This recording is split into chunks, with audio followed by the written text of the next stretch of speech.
நெல்லையில் நடந்த கொலை தொடர்பாக பேரவையில் கவன ஈர்ப்பு தீர்மானம் கொண்டுவரப்பட்டிருக்கிறது. எதிர்க்கட்சித் தலைவர் எடப்பாடி பழனிசாமி இந்த தீர்மானத்தை கொண்டு வந்திருக்கிறார். விவரங்களை செய்தியாளர் அபினேஷ் வழங்க கேட்கலாம். அபினேஷ், விவரங்களை பகிர்ந்துக்கலாம். தமிழ்நாடு சட்டப்பேரவையில் இன்று நேரமில்லா நேரத்தில் திருநெல்வேலி மாவட்டத்தில் ஓய்வு பெற்ற காவல் உதவி ஆய்வாளர் கொலை சம்பவம் தொடர்பாக சட்டப்பேரவையில் கவன ஈர்ப்பு தீர்மானம் என்பது கொண்டுவரப்பட்டது.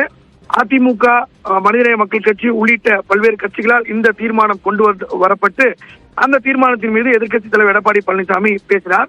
குறிப்பாக அந்த ஜாகிர் ஹுசேன் என்கிற அந்த ஓய்வு பெற்ற காவல் அதிகாரி என்பவர் தனது உயிருக்கு ஆபத்து என்று 3 மாதங்களுக்கு முன்பே திருநெல்வேலி மாநகர காவல் ஆணையாளர், ஜவன் உதவி ஆணையாளர் மற்றும் காவல் ஆய்வாளர் ஆகியோரிடம் புகார் அளித்தும் முறையாக காவல்துறையினர் விசாரித்து நடவடிக்கை எடுக்கவில்லை என்று எடப்பாடி பழனிசாமி குற்றம் சாட்டுகிறார்.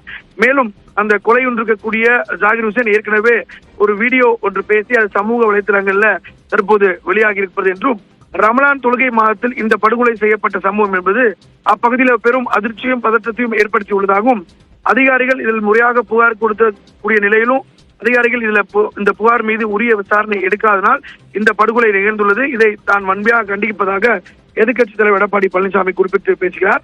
அதுக்கு அடுத்தபடியாக மனிதநேய மக்கள் கட்சியின் சார்பாக அக்கட்சியினுடைய சட்டமன்ற உறுப்பினர் ஜவாஹிருல்லா இந்த சம்பவம் குறித்து பேசி வருகிறார்.